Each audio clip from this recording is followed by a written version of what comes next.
Hello, good evening, everyone. I hope you can all hear me.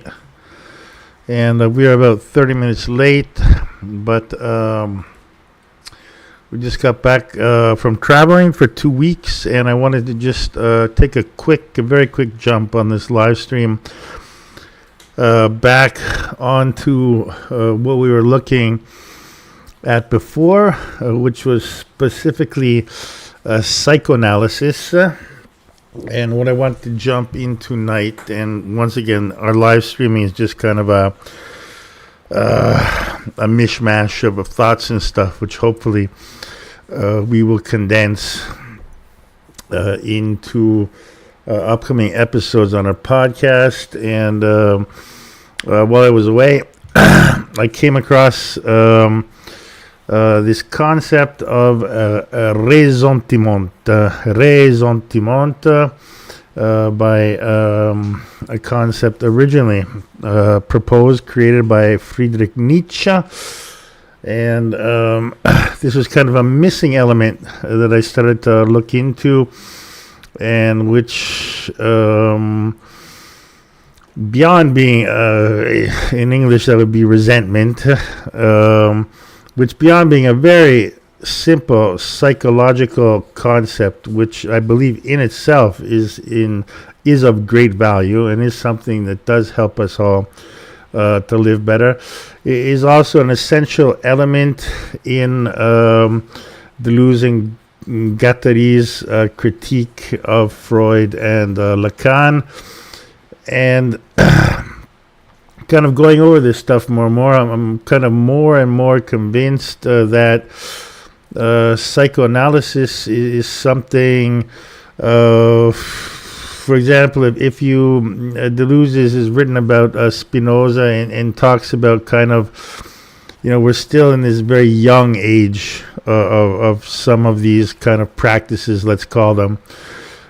We tend to think that, history of mankind is very long, as it may indeed be if we go back to the Egyptians and beyond, and there is indeed a very long history there, but certain practices are still in a very, very young phase, and I'm getting this impression that psychoanalysis is not only kind of it's been around since the late 19th century,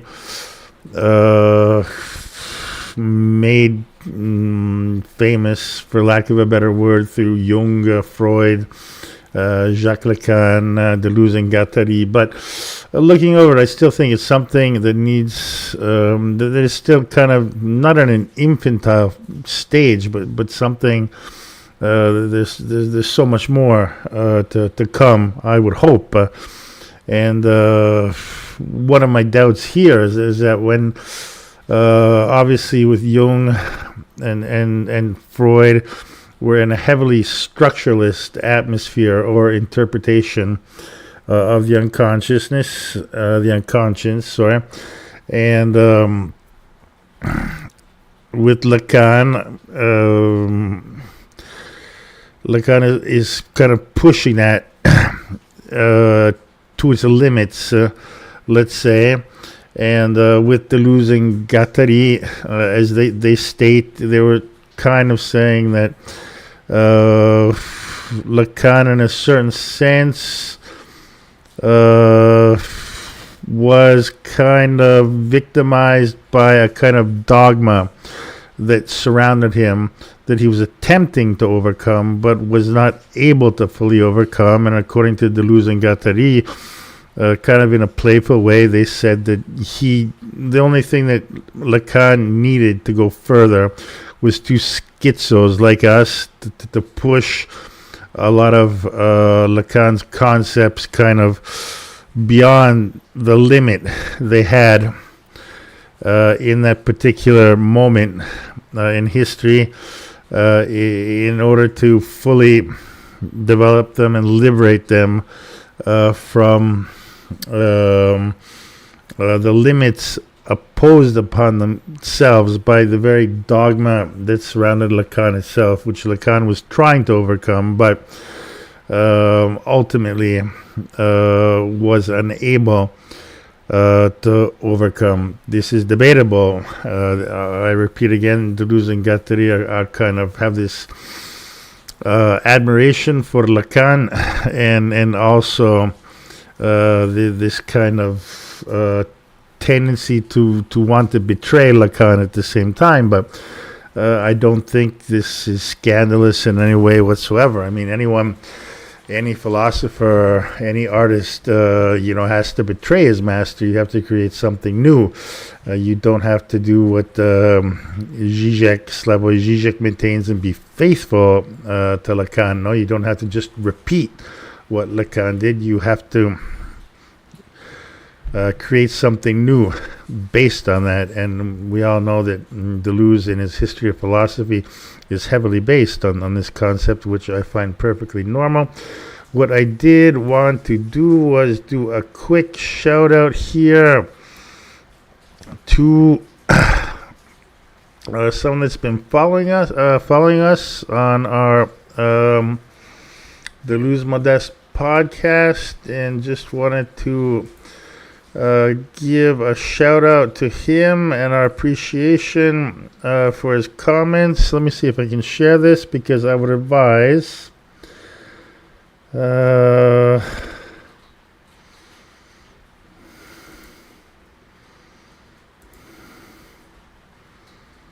let's see if I can transition into this. There we go.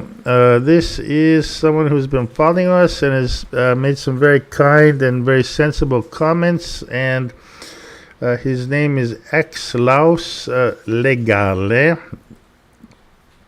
Forgive my pronunciation, which is surely wrong. But he has a podcast on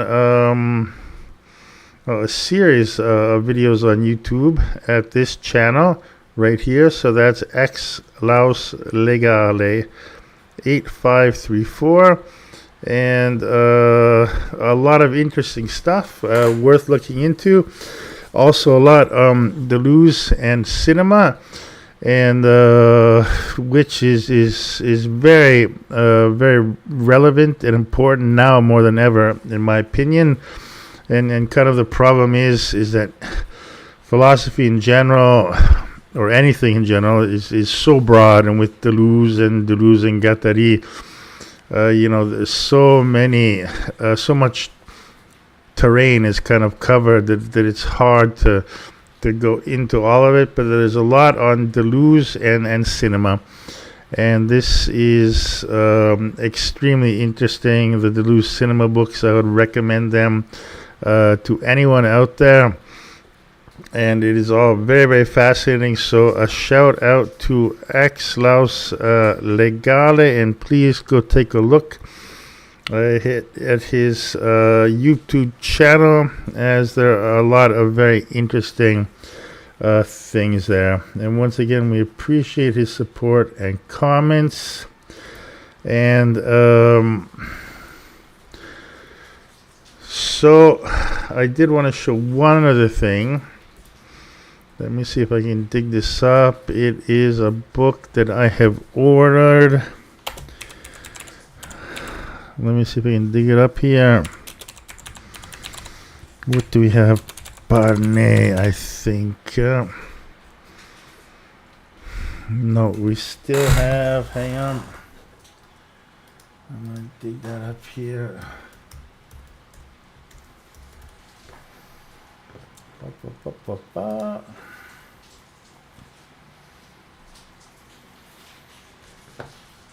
Oh là là.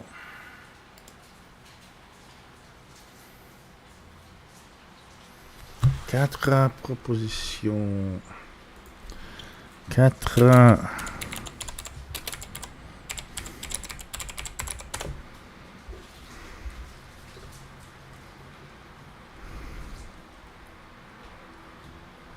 No, it is not dialogues. We are missing one author from being able to find this. Hang on. And that is going to be André Scala. Okay, I apologize for the confusion. This is a book written in 1976 with Gilles Deleuze, Pierre Félix Guattari, Claire Parnay, and André Scala. And the book is called, can we get an image here? Obviously not, because this is not Google, this is Bing. Let's try and go to Google.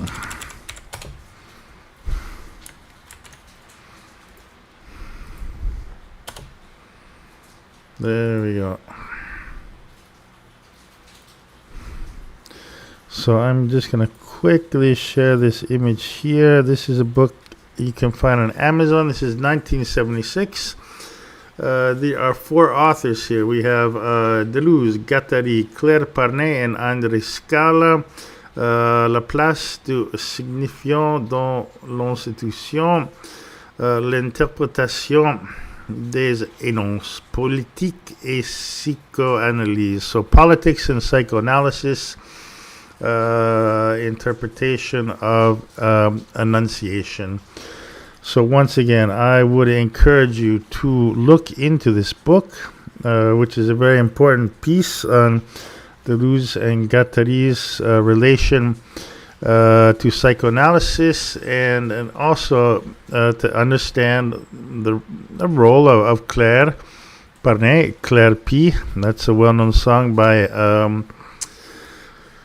Richard Pinhas and Heldon and André Scala. So a very interesting book to look into, and I hope later on to get into it. And so at this point, we could kind of sort of look into a very simple way. Let's say the critique of Deleuze and Guattari of Sigmund Freud, and this ties into Lacan, through Friedrich Nietzsche, and this is kind of the fundamental important factor here. So what Freud does, essentially, on a conceptual level, according to Deleuze and Guattari, is he subordinates desire to lack or a loss of something which is not recoverable, and therefore desire is always desiring something that it lacks, something that we lack, and therefore our desire for Freud and also with Lacan is kind of an attempt to recover what we lost from our childhood in the so-called Oedipus complex. And I think the concept of ressentiment by Nietzsche is very important in Deleuze's refusal or overturning of this Freudian concept of desire being tied to lack, where Deleuze and Guattari will say that desire is essentially an active force in Nietzschean terms, and essentially a productive force, and it is not something which is subordinated to lack. However, it can be subordinated to lack when, in Nietzschean terms, active forces are overcome by reactive forces, and this is the fundamental role of ressentiment. And this is something quite easy to explain. I'm going to look up a quick definition.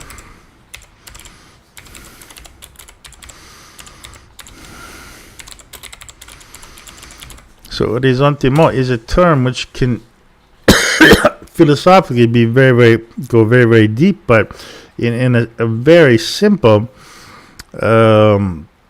terminology is quite easy, and I think it's something that we all have, we all deal with. It's something. It's a part of our psychology. So,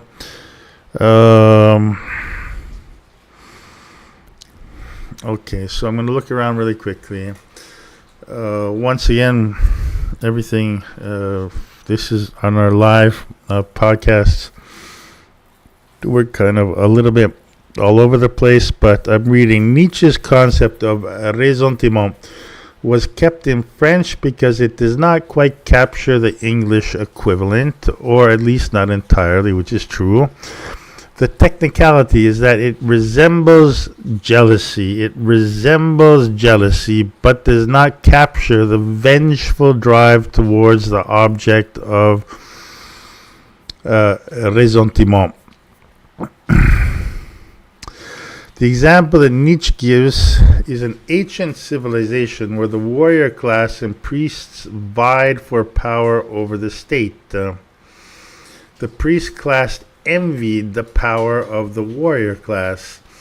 Since the warrior class has physical and social primacy, the priests can only justify their weaknesses by inverting what was considered good. For example, strength and bravery, and turn that into evil, or a lesser kind of good that the priests espouse. These priestly virtues justify their form of good, conceptually undermining the good of the warrior class. This inversion has a vengeful desire to shift the goalpost in their favor. This inversion was later referred to in the genealogy of morality as the slave revolt of morality. The majority determines the good that best suits their prerogative to usurp moral power as the only means. A phenomenon that makes this concept tragic is that the inversion of morals doesn't stop at a strategic undermining the powerful. It becomes in itself the new paradigm of good and evil. Those with ressentiment adopt their new beliefs for themselves. Christianity brings this to fruition and best illustrates by Christ having the moral high ground over the ancient Greek and Roman value system. It is considered a system of sickly decline and decay in civilization. So once again, we are going to try and dig up an even simpler example than that.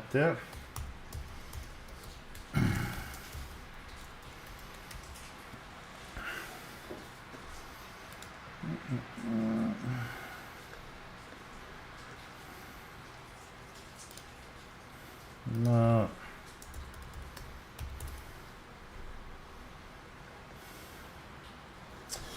So in this case we just looked at, let's take a look at it again.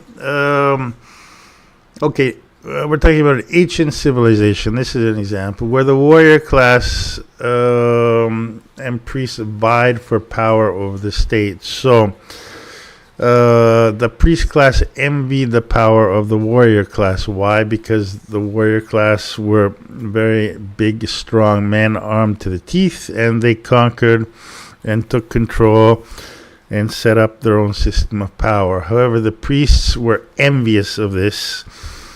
The priests wanted the same kind of power at the same time. However, they did not possess the physical strength and military prowess of the warrior class.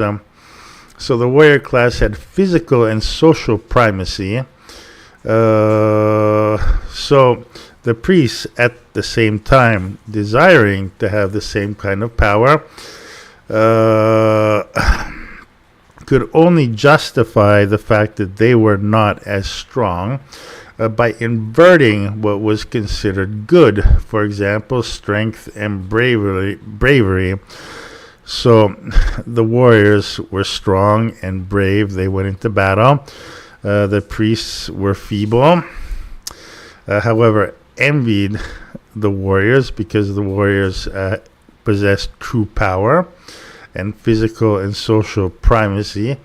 So the priests did a trick where they morally inverted what was good So strength and bravery for the priest was no longer good. That was something evil or a lesser kind of good. And therefore, the priest justifies his own form of good, which conceptually undermines the good of the warrior class. So, we priests are fundamentally jealous of the warriors because we want that kind of power, but we are not as strong as them. So, we create an arbitrary morality system which we define as we desire. In this case, they invert the virtue of being a strong and brave warrior and say that can A, be evil, or B, not be so good or important, and therefore conceptually you undermine the class of the warriors, and therefore the priests can move deeper into society and gain more and more power by inverting an already arbitrary moral system, saying that the priest fundamentally is better than the warrior because bravery and strength is not as good as one would think it is, and on the contrary, it could be quite evil to kill other people, harm other people, etc., etc. So, what we have here is this inversion has a vengeful desire to shift the goalpost in their favor. In Nietzsche's genealogy of morality, this is defined as the slave revolt of morality. The majority always determines the good that best suits their prerogative to usurp moral power as the only means. And on a much simpler level,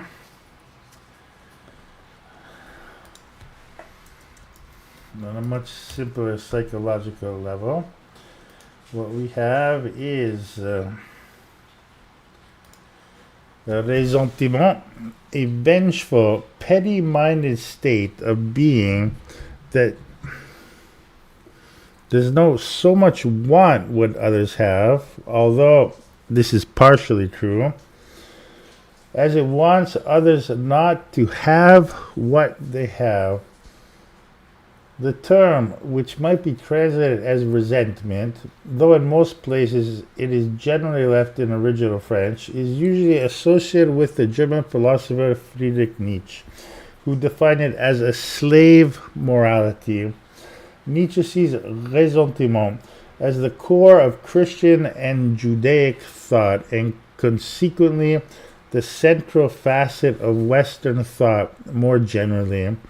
In this concept, ressentiment is more fully defined as the desire to live a pious existence and thereby position oneself to judge others, apportion blame, and determine responsibility. Nietzsche did not invent the concept of ressentiment. It was a term that was very much in the air in his lifetime, the late 19th century, as Frederick Jameson points out in his sharp critique of the concept in The Political Unconscious. Okay, so once again, what we have here, concretely,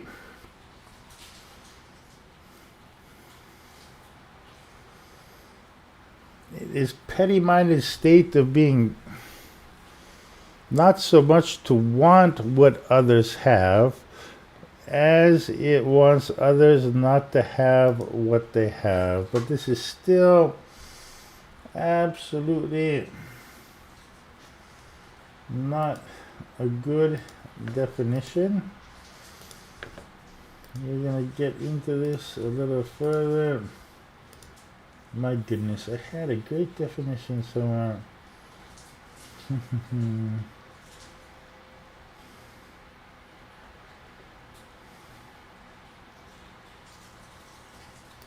Let's try this.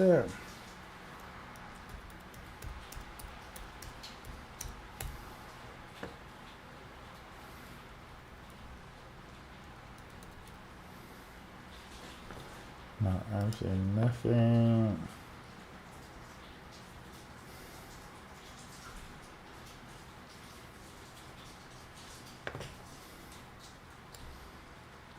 Nothing more.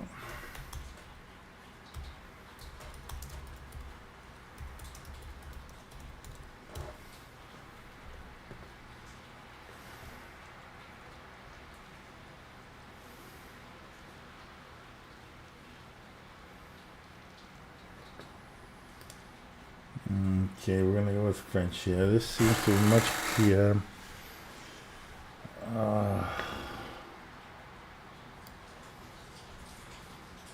What we need is a very, very simple definition.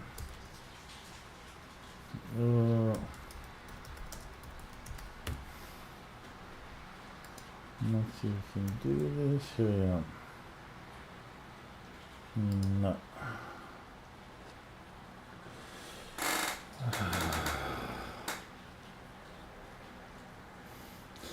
Here we have once again ressentiment, translated from French. Resentment designates in philosophy and psychology a form of mêlée, which we would translate as a grudge, mixed with hostility towards what is identified as the cause of harm suffered or frustration. So this is a very, very simple psychological example, and it is reductive, but I think this is really the point here, and it's at the heart of Deleuze and Guattari's attack on Freud as being essentially an author of resentment, ressentiment.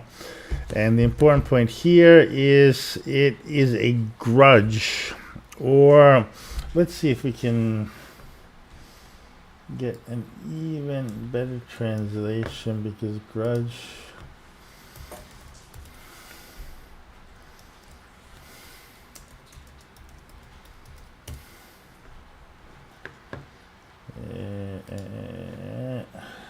what do we have here?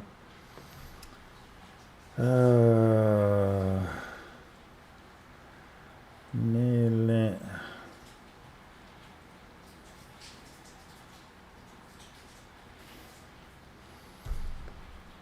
Yeah, the literal translation from French would be a fight, literally. So, grudge, I guess you could kind of psychologically determine that as being a sort of fight. But we could even use the word, instead of grudge, hostility. Let's say it's a grudge mixed with hostility. Let's say it's a hostility towards what is identified as the cause of harm suffered or frustration.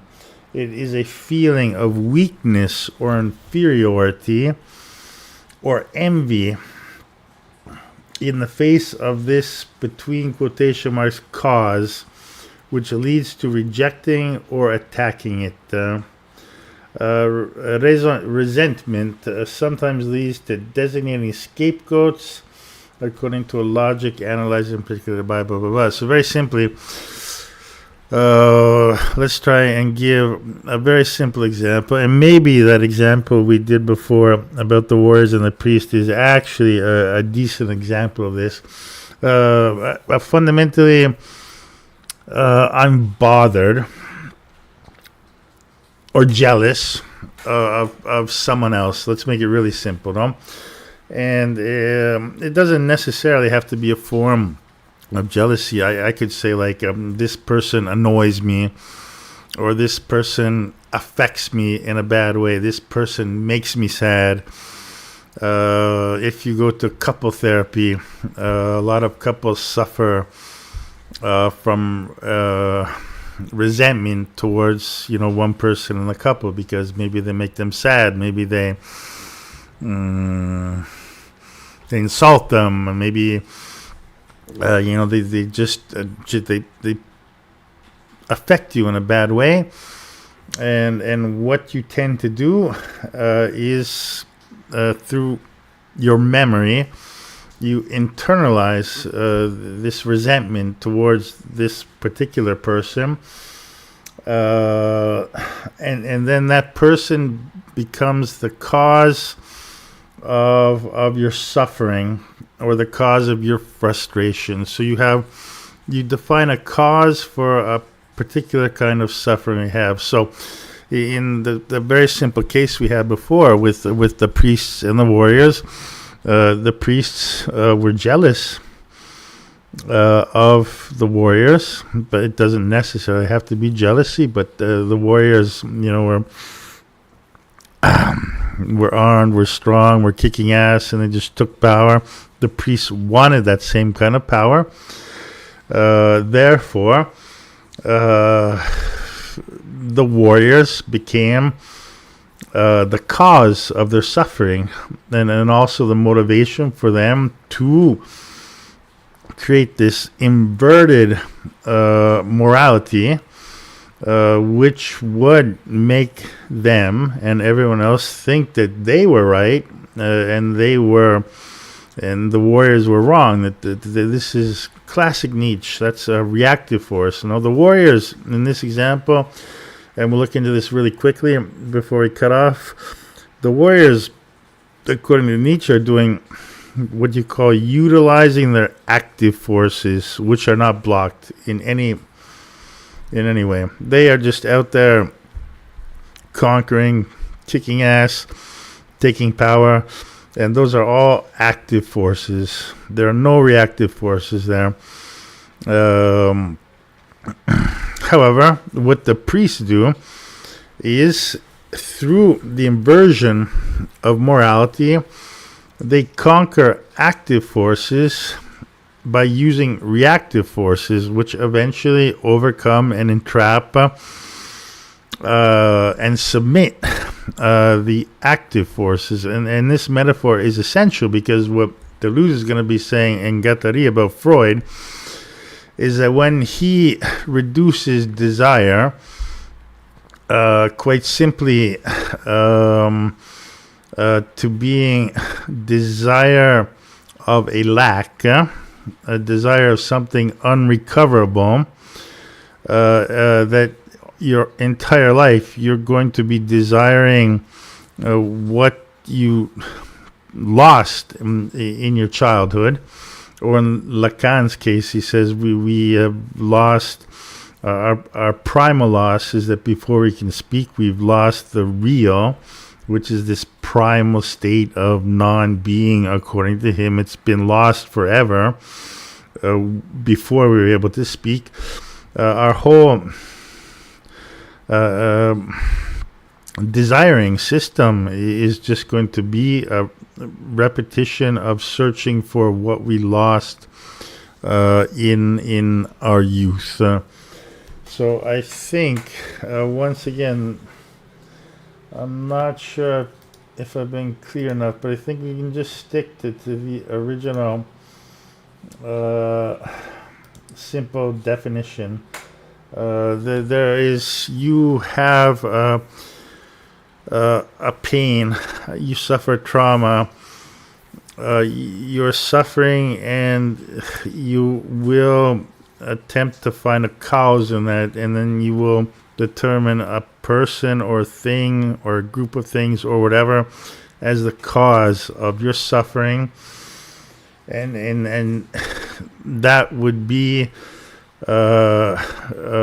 resentment. You resent that person, thing, or whatever because you identify in them the cause of your suffering. This cause can occur through jealousy of that thing.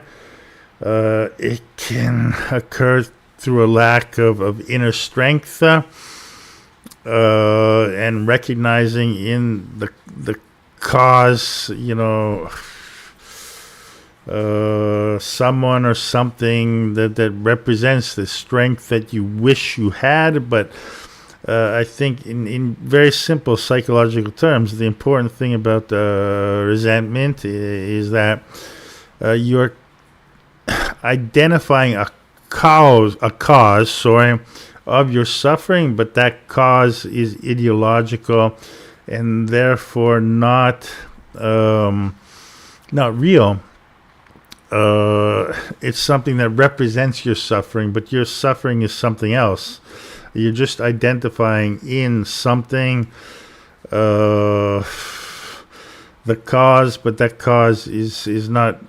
It's an illusion that you create in order to blame someone, in order to say it's their fault, and not assume the responsibility that you know that you could have done, whatever. For example, I don't know too much about today. It's called a cognitive behavioral therapy, in which there are treatments, specific treatments for forms of resentment. But for example, a classic example would be, I'm kind of paraphrasing here, not too easy, but the husband and wife. So the husband, something happens, and the husband says, "Well, I had a terrible day and I was sick, and my wife should have helped me. I got lost at the train station, but my wife didn't help me. She didn't get in the car and pick me up, and therefore I resent her because she harmed me, and I interiorize this, and I resent my wife because she did not help me." In cognitive psychological therapy, you would have to say something like, um, my wife unfortunately couldn't help me because she has her own life and maybe had another emergency, and therefore, instead of calling a taxi or doing things on my own or hitchhiking or whatever, I insist on blaming my wife and getting fixated on that, and instead of actually accepting the fact that I could have done on my own. I could have resolved the problem. Very bad example, but there are many examples like that. The whole point is that you're blaming someone for problems which um, either arise from jealousy or a lack of self-esteem or a lack of faith in oneself to resolve problems on one's own, etc., etc. It's a little bit complicated, but I think I guess in the upcoming days we'll do a few more um, of these live sessions. We'll get into it a little bit more. So I'm going to take a 5-minute pause, and we're going to take a quick look into another article and move on. I hope this idea of ressentiment is something that resonates with you, because honestly, with what's going on in today's world, I think resentment is more and more present than it has ever been. So anyway, let's transition. I'll be back in 5 minutes.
Okay, so we're back. We're gonna just go a little bit over right now Nietzsche and this concept of ressentiment, and really try to hammer away at that, and we'll see how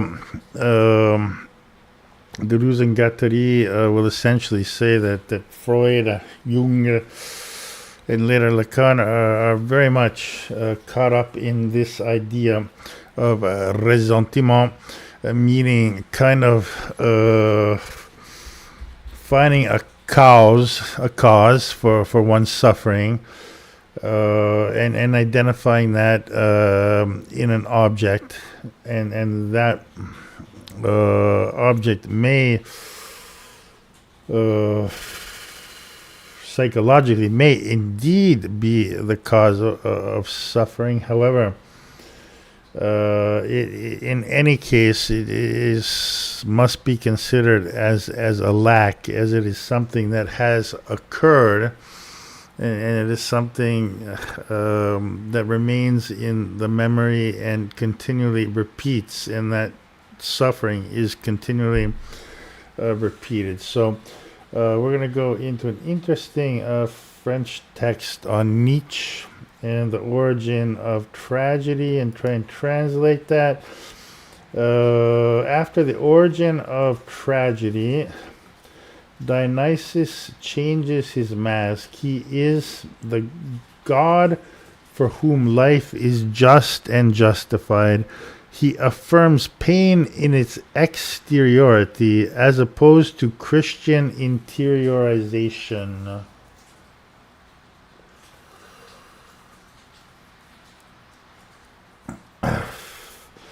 The essence of tragedy is in turn reinterpreted as multiple and pluralistic affirmations. So once again, with Deleuze, we'll go back to our original podcast on empiricism and Hume and internal and external relations.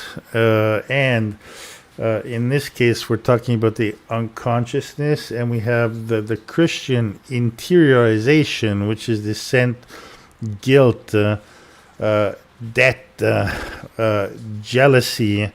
These are a whole series of affects and also emotions, which fundamentally work on interior relations, and in the case of Nietzsche and Dionysus, his pain and suffering are external relations, which in Deleuzian terms would be called becomings, but they are relations with the outside, the other, the beyond us, and not a simple internalization of our consciousness, our unconsciousness, and our sufferings. And for Nietzsche and later for Deleuze, this in essence must be a multiple and pluralistic affirmation, because as we stated before, once external relations are not single, the self, the me, that is an internal relation, and that is singular. But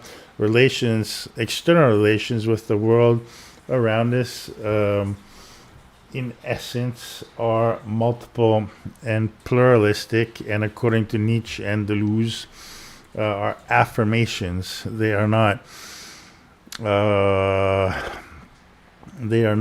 lacks. They are not things missing from us. They are affirmations. They are things that make us stronger. They do not make us weaker. And the question that arises from incurrent considerations is this: how can we affirm? How can we affirm everything? How to make yourself happy with everything? How can we overcome the disgust that life can generate to make it the object of great joy? What Nietzsche discovered was tragedy as an aesthetic phenomenon. What characterizes him is not the fear or pity that he can generate, a cathartic interpretation, but the joy of the hero. Wagnerian drama must be abandoned as a form of Christianized pathos. What Dionysus must teach us is a lightness, and to conquer the existence that is ours, we will need to know how to play and how to dance. Let's see if we can go along here. So once again, with Nietzsche, we are not through ressentiment, we are not jealous, we are not blaming other people or things for our cause of sufferance. Therefore, we are not creating kind of fictive internal relations between us and that object, whatever it may be, that causes us to suffer. No, the joy of the true Nietzschean hero is a lightness and the will to conquer our existence, to play and dance without ressentiment, without blaming other people for our sufferances. This is how we increase our power to exist.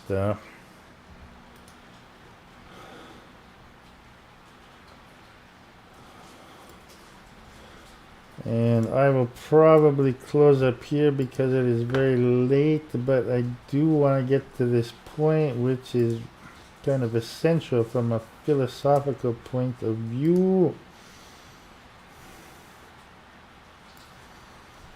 And we'll pick up probably tomorrow evening from here.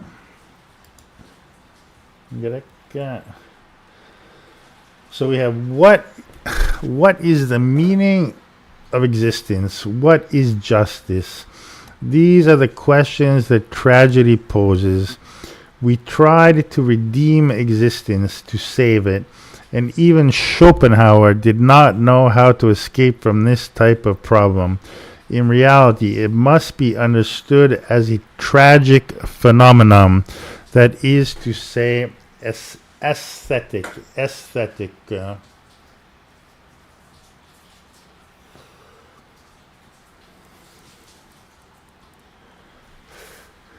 Greek culture presented existence as excess, as crime, and in this, as Nietzsche's reading of Anaximander shows, it understood it in a moral code, as Schopenhauer in turn does. However, from the Greek perspective, if existence is criminal and guilty, we ignore the Judaic invention of fault, of responsibility, and the Christian invention of bad conscience.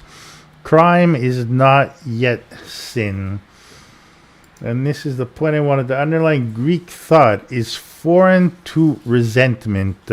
It's your fault if I suffer. So let's get to the simplest definition that we can give to resentment. It's your fault if I suffer.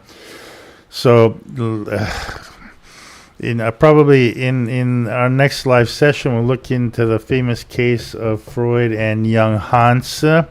One of the more famous cases with Freud, where Hans suffered and had a very well-known fear of horses. And Freud sat down and said, well, the horse represents your father. And because your father has a larger phallus than you do, and you want to, how can we say, in a way that we don't get banned, your true desire, keep in mind Hans is like a really young kid, is to pair with your mother. However, your phallus is much smaller than the phallus of your father, and therefore Hans was cured by essentially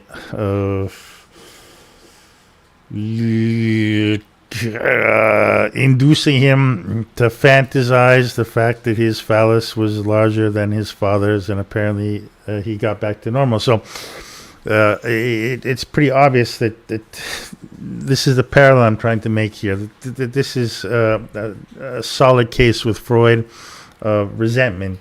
Literally, if you say it's your fault if I suffer, what Deleuze and Guattari are going to criticize Freud as doing is essentially imposing a kind of conceptual resentment on the poor Hans, on the poor child who was suffering. So Hans was suffering from a fear of horses, and unfortunately had a traumatic occasion where he was in the city and he was already scared of horses, and he witnessed a horse kind of having a nervous breakdown, or a horse that was probably beaten too much by its owner, and while it was carrying a carriage in the city, Hans went into a deep trauma, and Freud, essentially explained that it's not, the horse doesn't exist, it's your father, because your father has a bigger phallus than you do, and your real desire is to mate with your mother, but don't worry, everything is cool, because just go and fantasize about having a bigger phallus than your father, and things will be okay. So that's a perfect example, literally, of resentment. That means Freud is essentially saying that you're suffering, and it's your father's fault, because he has a bigger phallus than you do, and therefore the desire, your desire, which is a natural, everyone desires, it's a natural condition, it's a faculty, desiring. Freud is saying, well, your real desire to be with your mother was repressed, therefore you suffer, and it's really your father's fault. And it's because your father's phallus is bigger than your phallus, but don't worry, we'll fix it up. Classic example of resentment. You are saying Hans suffers, and it's got to be someone's fault, no? And therefore, it's a lack, no? You're saying, Hans, you suffer, and it's your father's fault.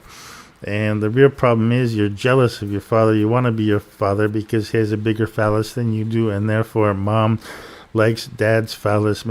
I mean, obviously Freud has to circumvent incest, obviously, and we'll later see with Guattari, Deleuze, Michel Foucault, when, like I said at the very beginning tonight, that I still think psychoanalysis is in a very young phase. So with Freud, we're at just the beginnings of kind of trying to understand even this concept of the unconsciousness, and that's like we're talking about 150 years ago that this stuff, came into existence. So the fundamental point here from from Deleuze, Guattari, and Foucault, in a political and a historical concept, they're saying that Freud is subconsciously creating a system of control under capitalism, where we have no more despots. The despotic machine has disappeared. There's no king. The church is not so powerful, and you still have to keep people under control. In capitalism, which profits on people's deterritorialization of desire, uncoding desire, which is very risky. So you still have to find a way to control people, and Freud is kind of unwittingly doing this by locking desire up into the Oedipus triangle, the Oedipus complex, mom, dad, and me, etc. And through defining this as a kind of eternal lack, and not so different from the church, and an eternal debt. That we have is that your entire life, your desire will be a means of trying to recover what you lost in childhood, which Freud, in the case of Hans, is basically saying you wanted to, your first desire was to get busy with your mom, but you suffered a trauma because dad's phallus was bigger than yours, and therefore work it out, kid. It sounds pretty crazy nowadays, but this is indeed the case. So, and going on, and a fortiori to the bad conscience from which responsibility is born. So therefore, Greek thought is foreign to resentment, and has no knowledge of this kind of responsibility, meaning this suffering is my fault. There's a Greek nihilism, but without responsibility. Since this falls to the gods, which makes all the difference between crime and sin. So basically, in the society of Greeks, this concept of resentment, ressentiment, would not be understood in Greek times because this concept that I suffer and it's your fault is something that would be completely foreign to the Greeks, and this psychoanalytic idea or concept that, from this ressentiment, this suffering, you therefore become responsible because this suffering is indeed your fault, would also be a foreign concept. In Greek society, relations between people were entirely different. The concept of the self is entirely different. It's something, obviously, it's a concept that becomes through history. So you can talk initially of a pre-Cartesian subject, a pre-Cartesian self for centuries under the church. You can talk about a Cartesian self. You can talk about a Freudian self. I mean, the concept of the self is completely variable, and the Greeks had a concept of the self completely different from ours. However, this article is saying that nihilism did indeed exist, but this was done through tragedy and the whole relation between the Greek gods and Greek society. So let me see if we can go on to one last thing here. I know it's late. Let's do one last passage. As I do think this is all pretty interesting here. So, Deleuze therefore shows that Nietzsche saw the point of disjunction between Greek culture and the advent of Judeo-Christianity, the philosophical issue of which is that of innocence, and the meaning of the multiple becoming as innocence, becoming once again an external relation. Such is the joyful message of the engaged couple of Dionysus and Ariadne. The thought of force, of the differential element in forces, that is to say, more generally, the philosophy of will therefore have to conquer what Nietzsche first saw in tragedy, because in fact the movement of expansion, apprehension, and appropriation of forces is innocence. It is an active, spontaneous movement which always goes to the end of its power, that is to say, of this which he is capable. Spinoza is all in this everywhere. Conversely, we lose sight of innocence when we moralize the forces, when we distinguish between good and bad, an operation which presupposes a sick interpretation which separates the forces from their power, which abstractly conceives below what they are, a subject capable of refraining from doing whatever he can do. In passing, let us note that the invention of free will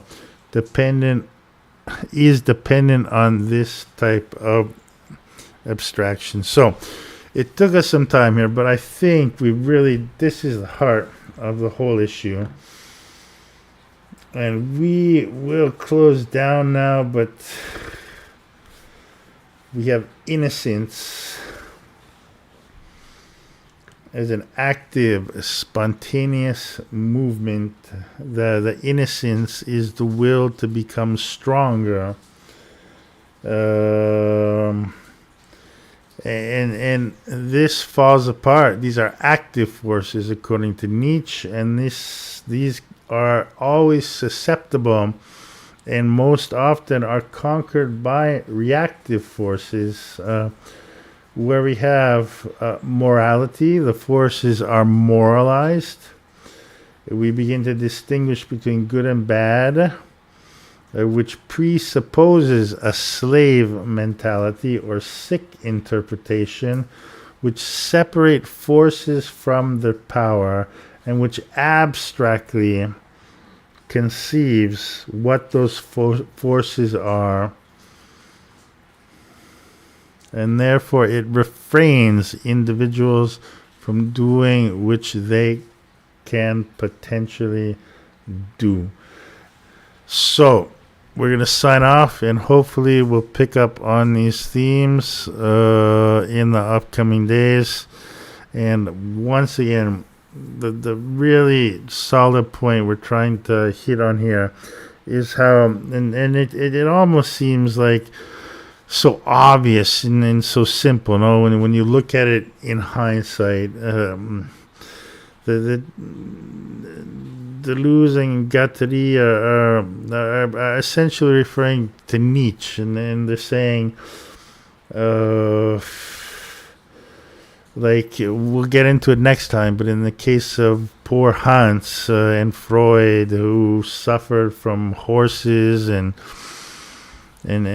all these kinds of things, Deleuze and Guattari are saying that Freud is essentially performing an operation of resentment, and he just says abstractly that the horse, it represents your father. You wanted to do whatever with your mother, blah blah blah.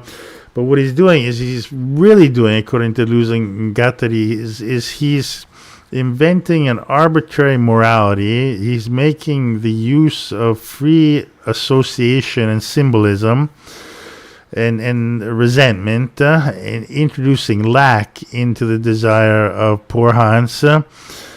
And Deleuze and Guattari are saying that essentially what's really happened with Hans is that he's being affected, his affects and percepts are being affected by his encounters with horses, that horses have nothing to do with his parents, and this relationship, this external relationship with a horse, could eventually be a productive relationship or a becoming with these encounters he always has with horses, and they do not lack anything. That is a productive machine that Hans has within him through his external relation or becoming with that horse, and there's no morality to that. That's just a real natural process, and so it can be treated in Hans' sickness, between quotes, can be treated in a variety of ways, but they're saying that what Freud essentially is practicing through ressentiment is introducing permanently into Hans, he's repressing his desire for his entire life through a definition of desire as being a lack, something you missed or you lost forever, and therefore all you're going to desire is trying to recover. All of your relationships are going to echo the Oedipal triangle, the sex, mom, dad, and me. All of your relationships are going to echo that sexual relationship and that kind of triangle. And Deleuze and Guattari are saying no. When Hans sees a horse collapse and suffering on the street with enormous phallus, those are affects and those are percepts that are changing Hans's perception, and they're changing the affects that Hans has in his body, his capacity to affect and be affected, and there's no lack there. That is a positive machine, positive is wrong, an active forces that Hans is creating with his percepts of that horse. And if you go back into the Oedipal triangle, Deleuze and Guattari are saying that is essentially resentment. And then that was just the point of this. I really wanted to hammer away resentment, and you could expand resentment in contemporary society all over the place. If you look at politics and cancel culture, like Nietzschean ressentiment in 2024 is like so widespread, and it always has been in throughout human history. But nowadays, resentment, which is blaming people, cancel culture. Everyone's blaming everyone for everything, and so I think that concept of ressentiment is absolutely fundamental. Anyway, we've been here for a while. I'm going to check out. Have a lovely evening. Catch you guys soon. Take care. Bye-bye.